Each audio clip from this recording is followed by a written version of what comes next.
nada elaborado não, e eu também nunca sei analisar, tá? Eu nunca sei analisar livros perfeitamente. Olá, leitores e leitoras do YouTube, tudo bom com vocês? Sejam muito bem-vindos a este meu mundinho literário. E neste vídeo aqui, como eu já fiz um vídeo indicando os melhores romances das minhas prateleiras e também indicando as melhores fantasias, nesse vídeo eu decidi indicar os melhores romances policiais / suspense, porque tem um aqui que é mais como thriller, suspense, mistério, sabe? E não tanto como romance policial. Então, nesse vídeo aqui, eu vou indicar 8 livros que são de romance policial. Como eu escolhi 8 livros, né, eu fiz então um top 8. E bora logo pro vídeo. Como eles estão aqui embaixo, nessa prateleira aqui, são esses livros. Então, eu vou ficar sentada aqui no chão, como no vídeo dos livros de romance. E vou começar a indicar um por um pra vocês. Falar só um pouco, tá? De cada um, pra não ficar tão alongado assim o vídeo. Vamos pegar então aqui o que está em 8º lugar, que é justamente o último aqui, Morte na Rua Hickory, da Agatha Christie. Já vai começar por ela e vocês vão ver que vão ter muitos livros, muitas indicações aqui da Agatha Christie, porque eu acho que a maioria que eu tenho de romance policial é dela. Desse livro aqui eu falei no vídeo dos livros lidos ou do mês de dezembro ou do mês de janeiro, não tô lembrada agora, tá? Essa é uma história onde ocorre desordem e intrigas dentro de uma pensão para estudantes na Rua Hickory. Pensão esta que hospeda pessoas de vários lugares diferentes. E por tantas pessoas de personalidades e nacionalidades diferentes estarem morando junto, é comum acontecer muitas desavenças. E então, um dia, uns objetos aleatórios e até pertences de alguns moradores dessa pensão começam a sumir. E isso vai preocupar muito a supervisora do lugar, que é a senhora Hubbard. E assim ela vai desabafar para a irmã dela, que é ninguém mais, ninguém menos que a perfeita secretária do detetive particular Hercule Poirot, que é um dos personagens que tem muitas histórias da Agatha Christie. E aí, por meio da sua secretária, né, que é a senhorita Lehman, Hercule Poirot vai ficar sabendo desses acontecimentos estranhos nessa pensão e ele vai decidir ir lá, né, pra, quem sabe, até ajudar a supervisora.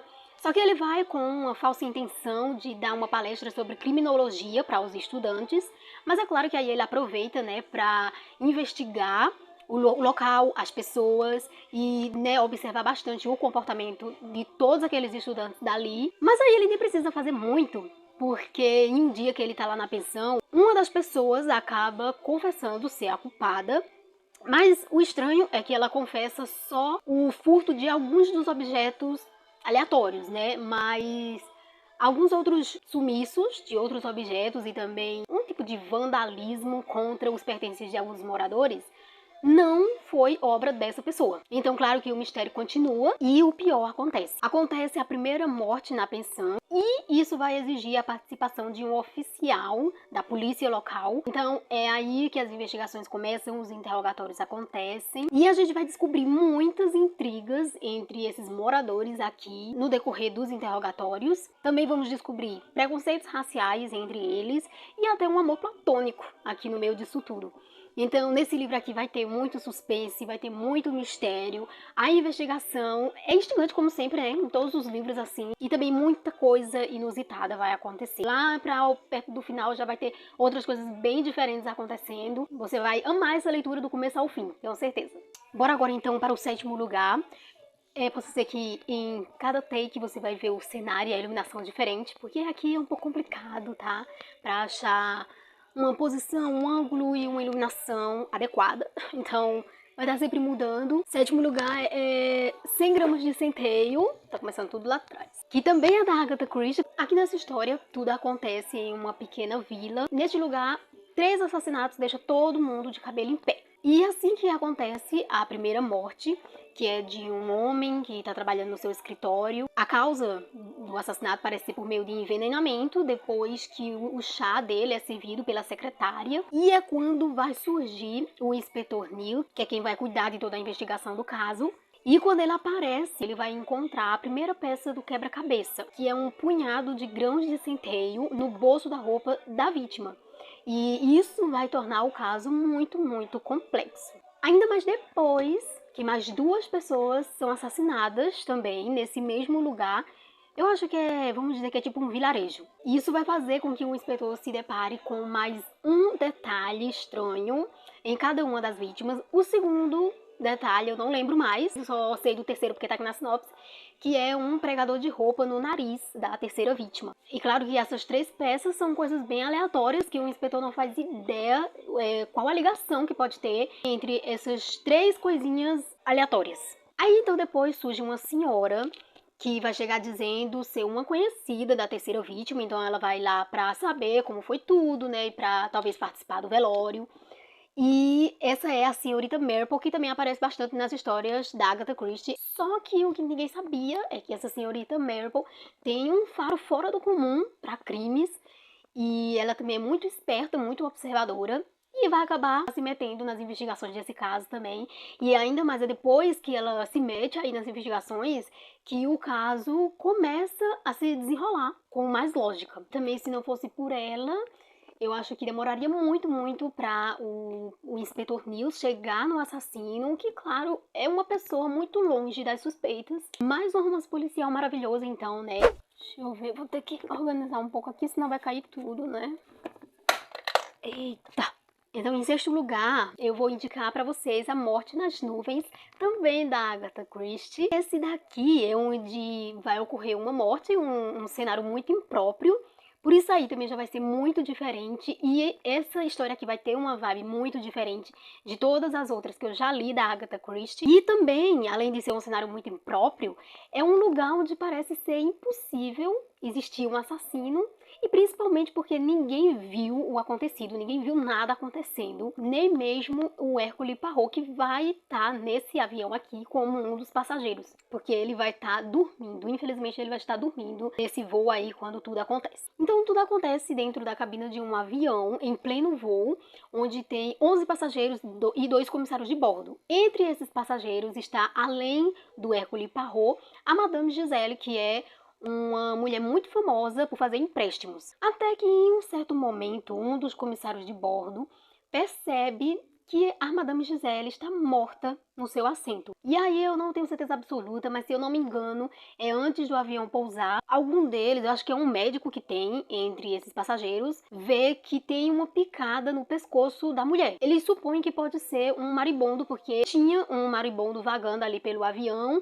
e inclusive foi até visto por alguns desses passageiros. Então Poirot, né, depois que acorda, ele vai encontrar no chão um objeto esquisito, né, que ele, depois que pega, percebe que é um espinho. E um arqueólogo, que é um dos passageiros também, vai alegar que é um espinho que é atirado por uma zarabatana. Aí, como eu disse, né, eu não tenho certeza se isso acontece ainda em pleno voo, antes do avião pousar, ou é só depois que ele pousa. Eu sei que depois que o avião pousa, um inspetor é convocado, e aí ele vai achar uma zarabatana escondida debaixo do assento do Hercule Poirot, justo do Poirot, né, do detetive particular, que tá ali só numa viagem de férias, eu acho. Então, claro que o Hércules vai se tornar um dos suspeitos e vai participar do inquérito junto com todo mundo.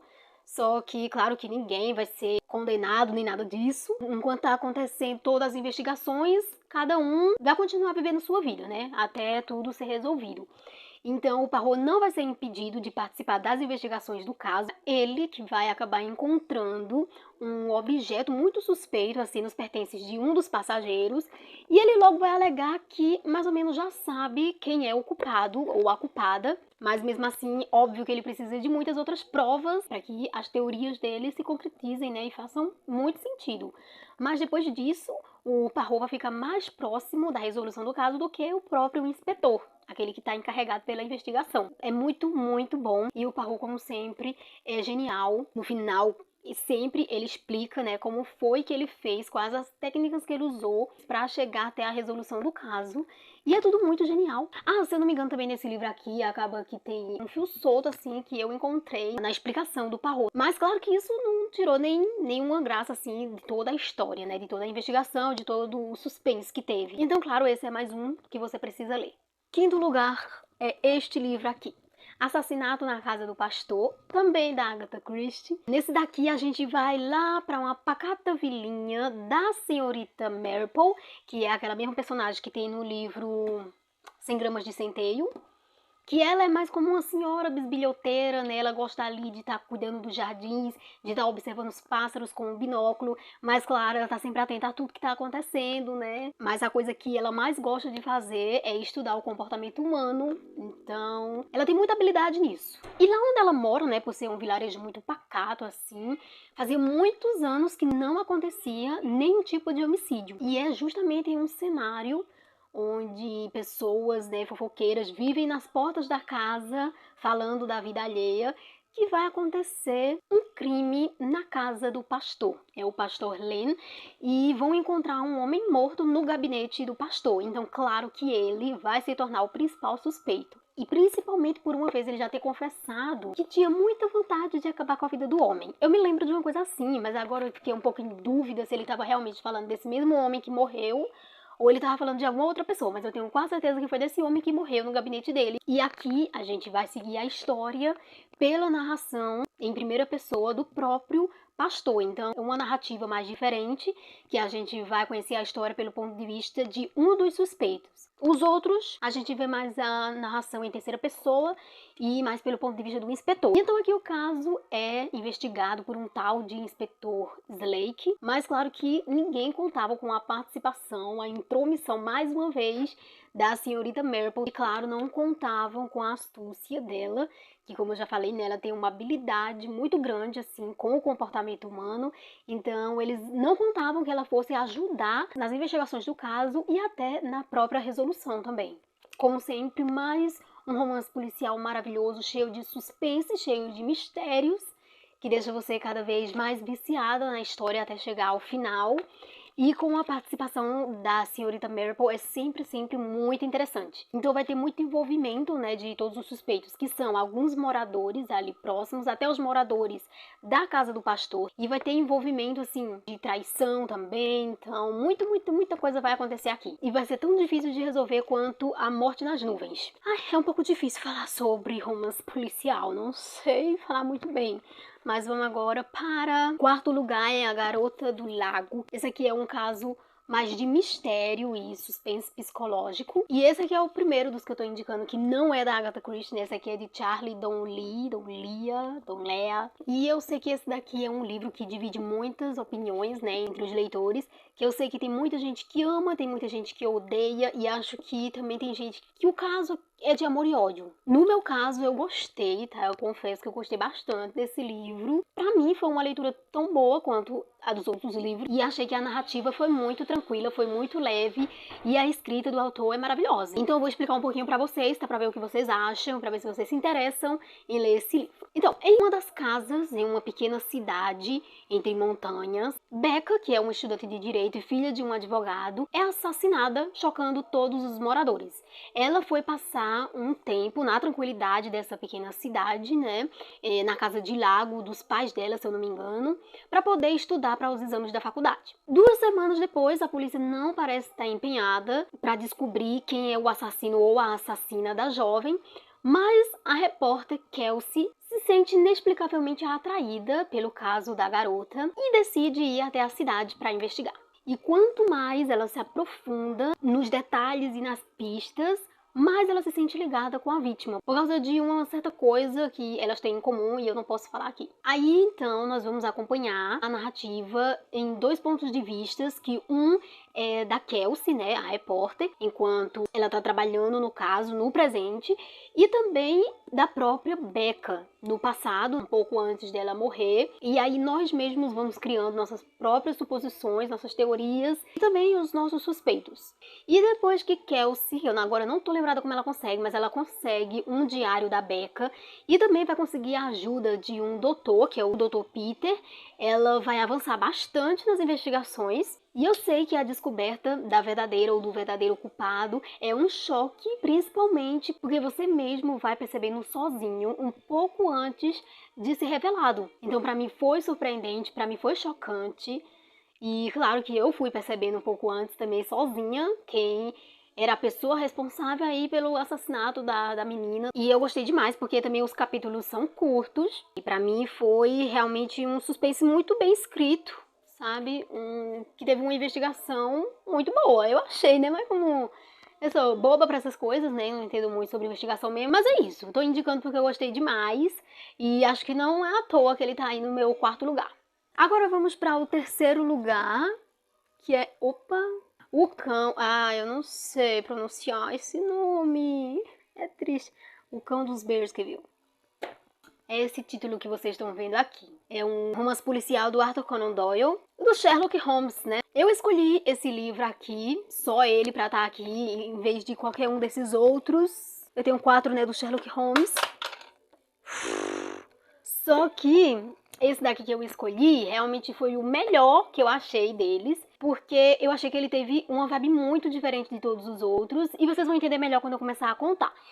Nessa história aqui, pela primeira vez, a gente vai ver mais o envolvimento do Dr. Watson, que é o amigo do Sherlock Holmes. A história sempre é narrada por ele. Deixa eu só ver se é em primeira pessoa, que agora eu me esqueci.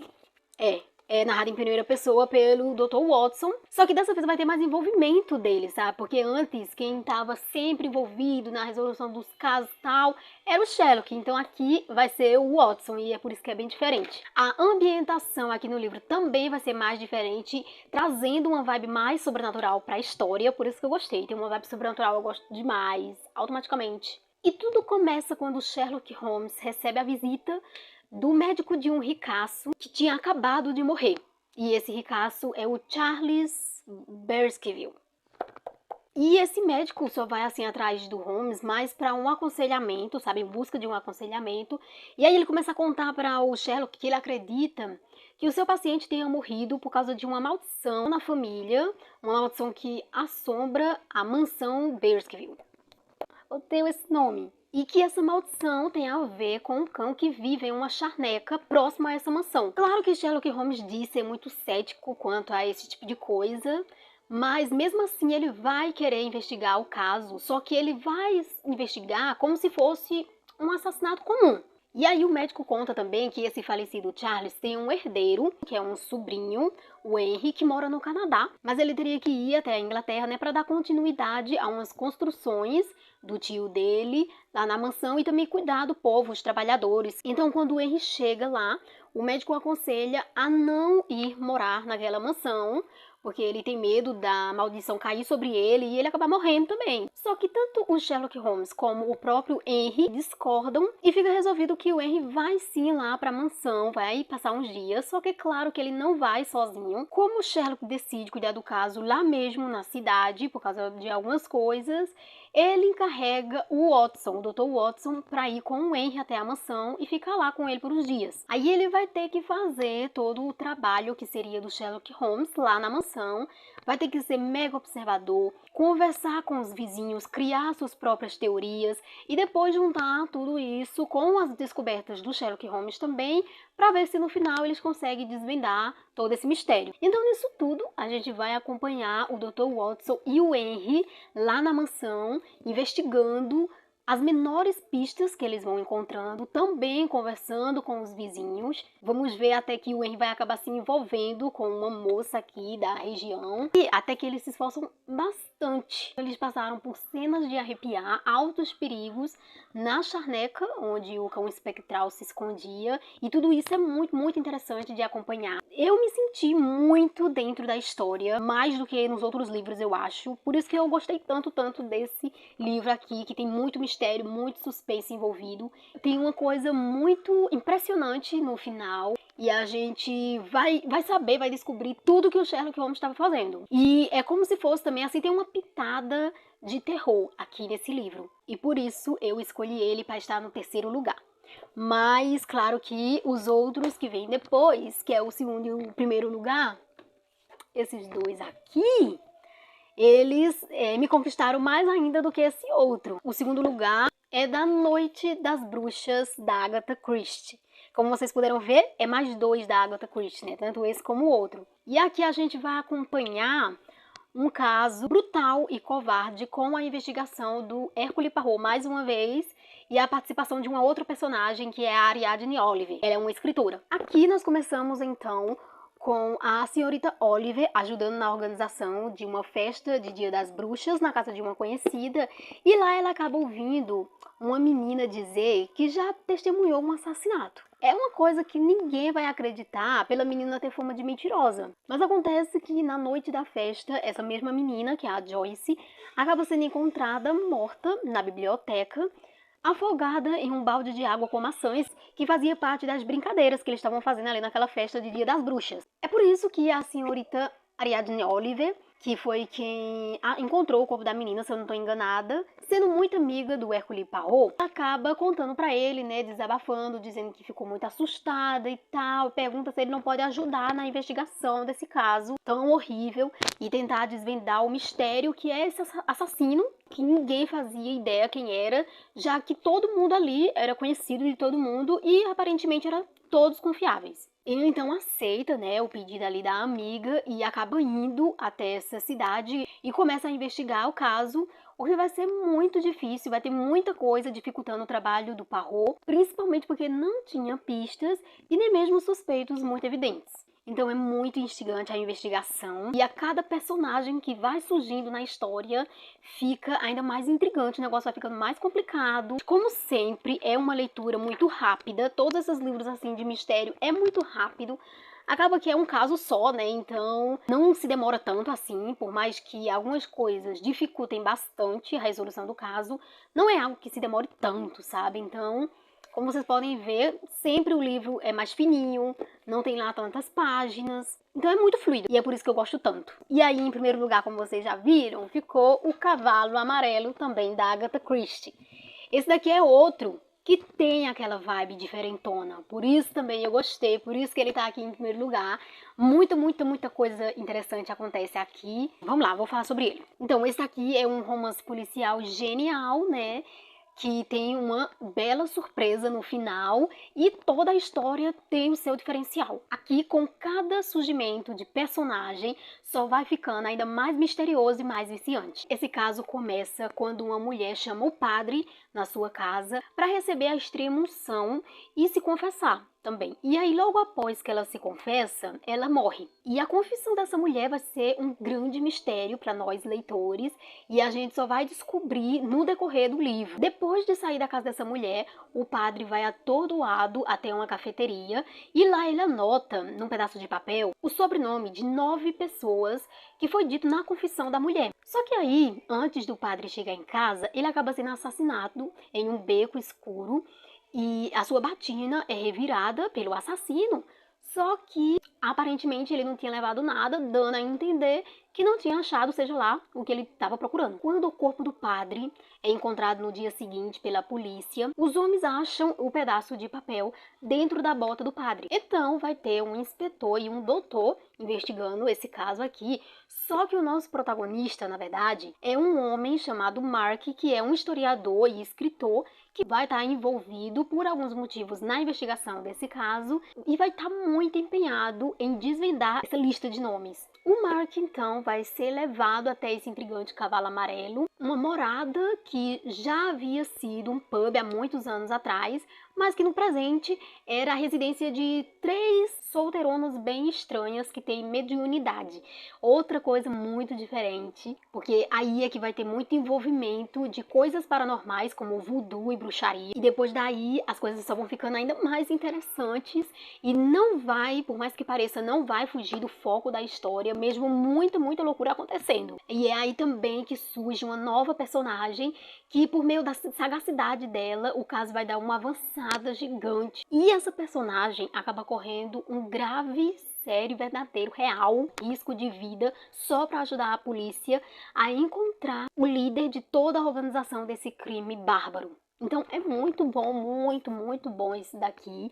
Chegamos em nosso primeiro lugar e fechando aqui com chave de ouro, porque, nossa, é muita coisa louca que acontece. Outro livro que não é grande, que é fininho também, que a leitura é fluida, que a escrita é incrível, maravilhosa. Como muita coisa acontece, muita coisa diferente, é por isso que ele tá aqui no meu primeiro lugar. E é principalmente por causa desse envolvimento de coisas paranormais, né? Acaba se tornando diferente desses outros casos. Bem, essas foram as 8 indicações de romance policial pra vocês, com suspense psicológico aqui também. Todos maravilhosos, né? É isso, como sempre, espero que vocês tenham gostado do vídeo. Não percam meus próximos vídeos e assistam os outros que estão aí no canal também. Esse livro aqui, falei sobre ele, então tem vídeo no canal. E acho que desses outros livros eu não tenho nenhum vídeo ainda, então espero que vocês aproveitem bem. Pequeno resumo, né, que eu dei a vocês aí. Eu espero que o áudio não tenha ficado horrível. E um beijão, tchauzinho e até o próximo vídeo.